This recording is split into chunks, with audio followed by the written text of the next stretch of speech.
This is another really good and kind of deep question, because there are big things that are really important to manage, and then there are small things. Internally to Amazon, we call them paper cuts. So we're always working on the big things. Like if you ask me, and most of the energy goes into the big things, as it should. So, and you can identify the big things, and I would encourage anybody, if anybody listening to this is an entrepreneur, has a small business, whatever, think about the things that are not going to change over 10 years. And those are probably the big things. So like I know in our retail business at Amazon, 10 years from now, customers are still going to want low prices. I know they're still going to want fast delivery. And I just know they're still going to want big selection. So it's impossible to imagine a scenario where 10 years from now, where a customer says, I love Amazon, I just wish the prices were a little higher. Or I love Amazon, I just wish you delivered a little more slowly. So when you identify the big things, you can tell they're worth putting energy into because they're stable in time. Okay. But you're asking about something a little different, which is in every customer experience, there are those big things. And by the way, it's astonishingly hard to focus even on just the big things. So even though they're obvious, they're really hard to focus on. But in addition to that, there are all these little tiny customer experience deficiencies. And we call those paper cuts. And we make long lists of them. And then we have dedicated teams that go fix paper cuts, because the teams working on the big issues never get to the paper cuts. They never work their way down the list to get to, they're working on big things, as they should, and as you want them to. And so you need special teams who are charged with fixing paper cuts. Well, where would you put on the paper cut spectrum the buy now with one click button, which is, I think, pretty genius? So to me, like, okay, my interaction with things I love on the internet, there's things I do a lot. I may be representing a regular human. I would love for those things to be frictionless. For example, booking airline tickets. Just saying. But it's buying a thing with one click, making that experience frictionless, intuitive, all aspects of that. Like that just fundamentally makes my life better. Not just in terms of efficiency, in terms of some kind of cognitive load. Yeah, cognitive load and peace, inner peace and happiness. But first of all, buying stuff isn't a pleasant experience. Having enough money to buy a thing and then buying it is a pleasant experience. And like having pain around that is somehow just, you're ruining a beautiful experience.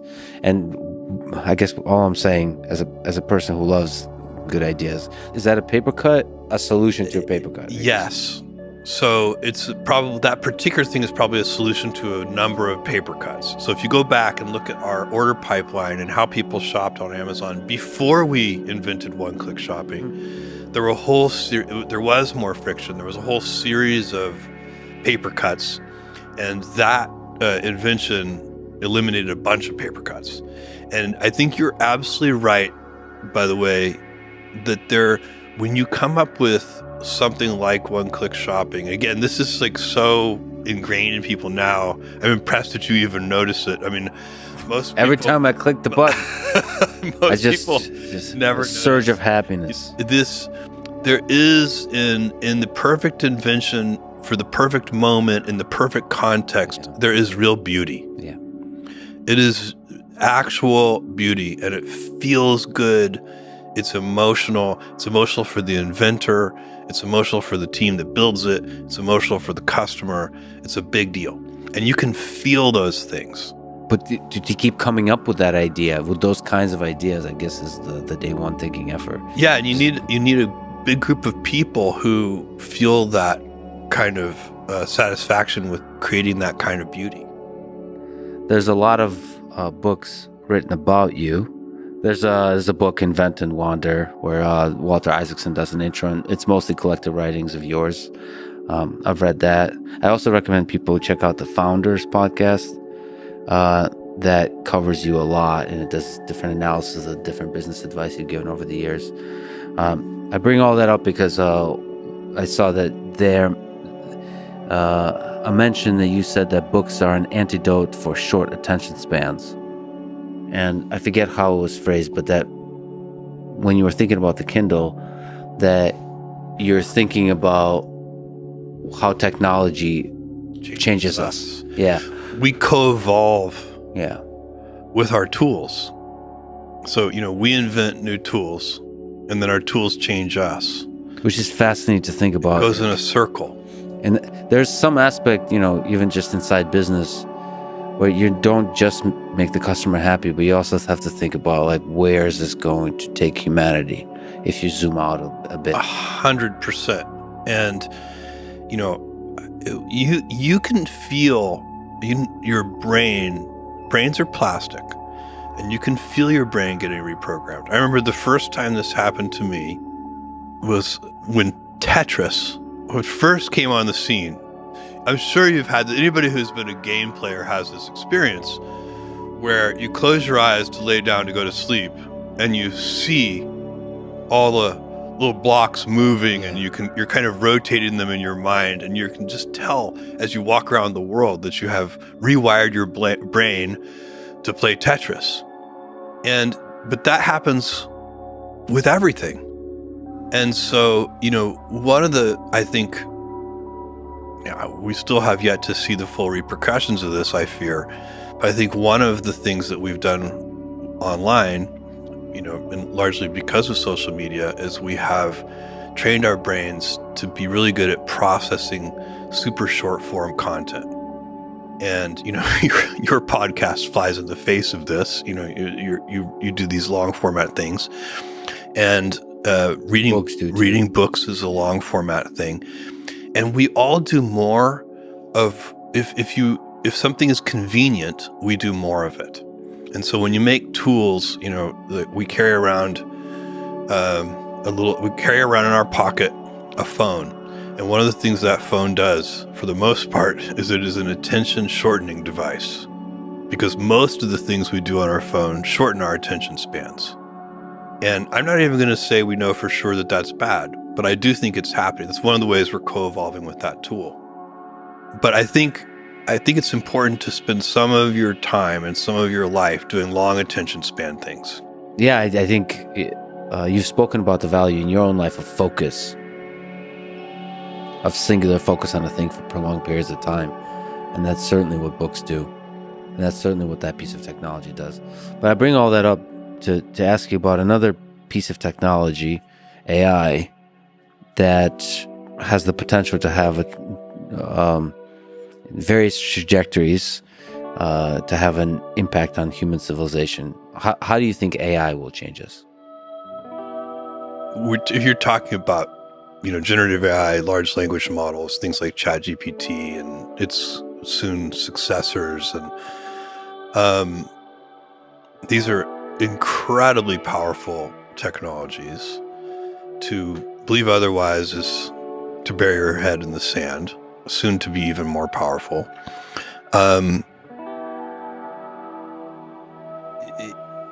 It's interesting to me that large language models in their current form are not inventions, they're discoveries. The telescope was an invention, but looking through it at Jupiter, knowing that it had moons, was a discovery. Mm-hmm. Like, my God, it has moons. And that's what Galileo did. And so this is closer on that spectrum of invention. We know exactly what happens with a 787. It's an engineered object. We designed it. We know how it behaves. We don't want any surprises. Large language models are much more like discoveries. We're constantly getting surprised by their capabilities. They're not really engineered objects.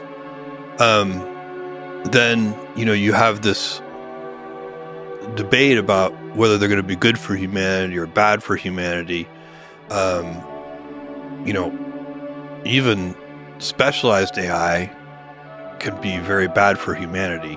I mean, it's just, just regular machine learning models that can make, certain weapons of war that could be incredibly destructive and very powerful. And they're not general AIs. They could just be very smart weapons.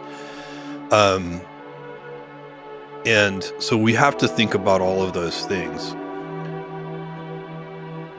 I'm very optimistic about this. So even in the face of all this uncertainty, my own view is that these powerful tools are much more likely to help us and save us even than they are to, on balance, hurt us and destroy us.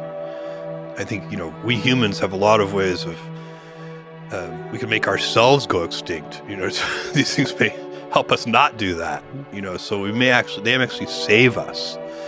So the people who are, overly concerned, in my view, overly concerned, it's a valid debate. I think that they may be missing part of the equation, which is how helpful they could be in making sure we don't destroy ourselves.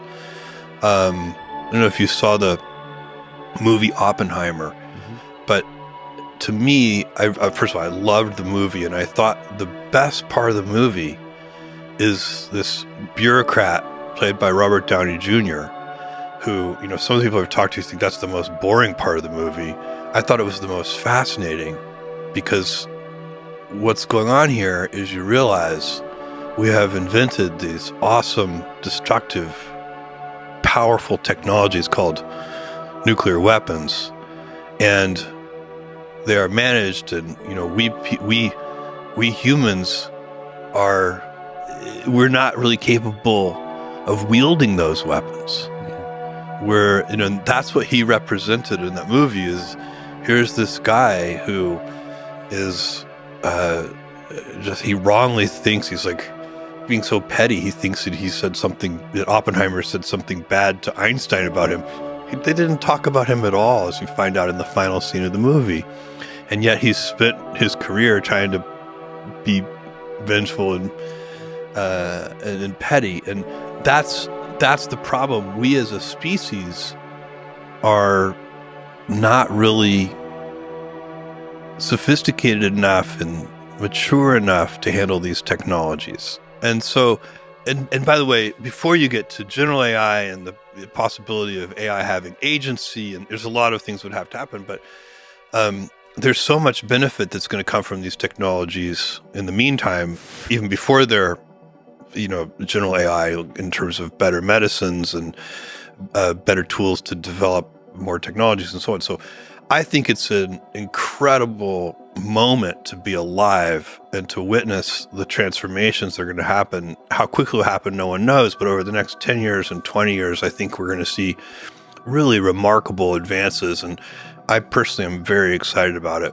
First of all, really interesting to say that it's discoveries that it's true that we don't know the limits of what's possible with the current language models. We don't. And it could be a few tricks and hacks here and there that open doors to hold entire new possibilities. We do know that humans are doing something different from these models, in part because, we're so power efficient. The human brain does remarkable things, and it does it on about 20 watts of power. And, the AI techniques we use today use many kilowatts of power to do equivalent tasks. So there's something interesting about the way the human brain does this. And also, we don't need as much data. So, self-driving cars they have to drive billions and billions of miles to try and to learn how to drive. And, your average 16-year-old figures it out with many fewer miles. So there are still some tricks, I think, that we have yet to learn. I don't think we've learned the last trick. I don't think it's just a question of scaling things up. But what's interesting is that just scaling things up, and I put just in quotes because it's actually hard to scale things up, but just scaling things up also appears to pay huge dividends.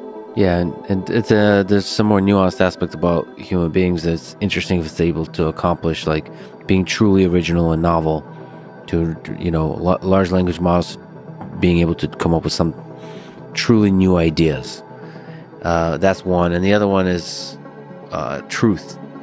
It seems that large language models are very good at sounding like they're saying a true thing, but they don't require or often have a grounding in sort of a mathematical truth. It basically is a very good bullshitter. So if there's not enough sort of data in the training data about a particular topic, it's just going to concoct accurate sounding narratives, which is a very fascinating problem to try to solve. How do you get language models to infer what is true and not, to sort of introspect? Yeah, they need to be taught to say, I don't know, more often. Yeah. And I know several humans who could be taught that as well. Sure. And then the other stuff, because you're still a bit involved in the Amazon side with the AI things, the other open question is what kind of products are created from this? Oh, so many. Yeah. I mean, we have Alexa and Echo, and Alexa has, hundreds of millions of installed base, inputs. And so there's Alexa everywhere. And guess what? Alexa is about to get a lot smarter. Yeah. And so that's really, from a product point of view, that's super exciting. There's so many opportunities there. So many opportunities. Shopping assistant, all that stuff is amazing. In AWS, we're building Titan, which is our foundational model. We're also building Bedrock, which our corporate clients at AWS, our enterprise clients, they want to be able to use these powerful models with their own corporate data without accidentally contributing their corporate data to that model. Yes. And so those are the tools we're building for them with Bedrock. Mm-hmm. So there's tremendous opportunity here. Yeah, the security, the privacy, all those things are fascinating. Because so much value can be gained by training on private data, but you want to keep it secure. It's a fascinating technical problem. This is a very challenging technical problem, and it's one that we're making progress on and dedicated to solving for our customers. Do you think there will be a day when humans and robots, maybe Alexa, have a romantic relationship? Well, I mean, I think if you look at brainstorming products here, if you look at the spectrum of human variety and what people like, sexual variety. Yes. There are people who like everything. So the answer to your question has to be yes. Okay. I don't know. I guess I'm asking I don't know when. how widespread that will be. All right. But it will happen. I was just asking when for a friend, but it's all right. I was just moving on. Next question. What's a perfectly productive day in the life of Jeff Bezos? You're one of the most productive humans in the world. Well, first of all, I get up in the morning and I putter. I have a coffee. Can you define putter? Just I slowly move around. I'm not as productive as you might think I am. I mean, because I do believe in wandering, and I read my phone for a while. I read newspapers for a while. I chat with Laura, and I drink my first coffee. So I move pretty slowly in the first couple of hours. I get up early, just naturally, and then, I exercise most days, and most days it's not that hard for me. Some days it's really hard, and I do it anyway. I don't want to, and it's painful, and I'm like, why am I here? And I don't want to do it. Why am I here at the gym? Why am I here at the gym? Why don't I do something else? It's not always easy. What's your source of motivation in those moments? I know that I'll feel better later if I do it. And so the real source of motivation, I can tell the days when I skip it. I'm not quite as alert. I don't feel as good. And then there's harder motivations. It's longer term. You want to be healthy as you age. You want health span.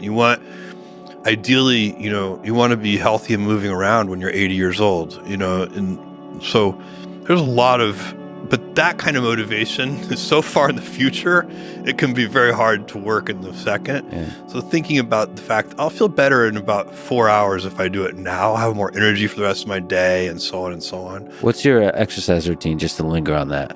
How much you curl? I mean, what are we talking about here? That's all I do at the gym. So I just my routine, on a good day, I do about half an hour of cardio, and I do about 45 minutes of weightlifting, resistance training of some kind, mostly weights. I have a trainer who, I love, who pushes me, which is really helpful. I'll be like, he'll say, Jeff, do you think can we go up on that weight a little bit? And I'll think about it, and I'll be like, no, I don't think so. And he'll look at me and say, yeah, I think you can. And of course he's right. Yeah, of course. So it's helpful to have somebody push you a little bit. But almost every day you do that. I do almost every day. I do a little bit of cardio and a little bit of weightlifting, and I'd rotate. I do a pulling day and a pushing day and a leg day. It's all pretty standard stuff. So puttering, coffee, gym. Puttering, coffee, gym, and then work. Work. So what's work look like? What are the productive hours look like for you?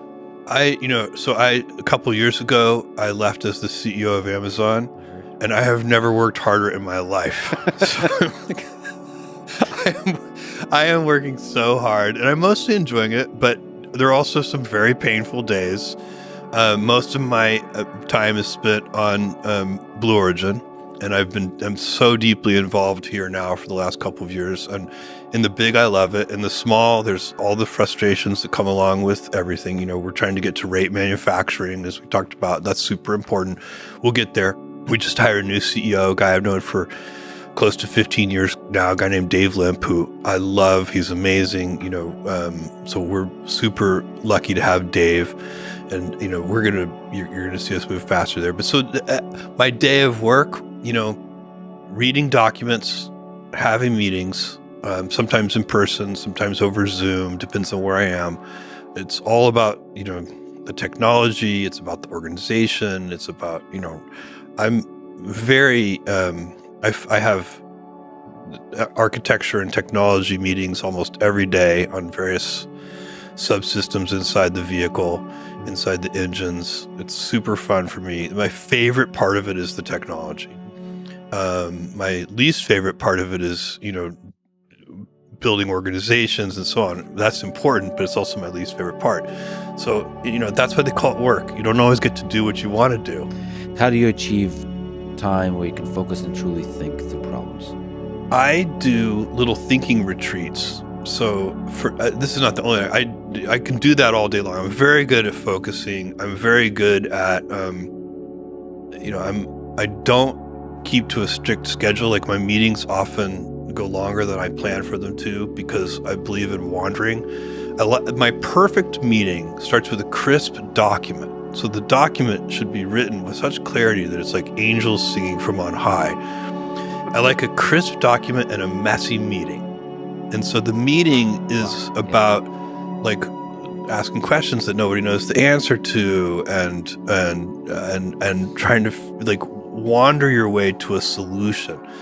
And because and that is, when that happens just right, it makes all the other meetings worthwhile. It feels good. It has a kind of beauty to it. It has an aesthetic beauty to it, and you get real breakthroughs in meetings like that.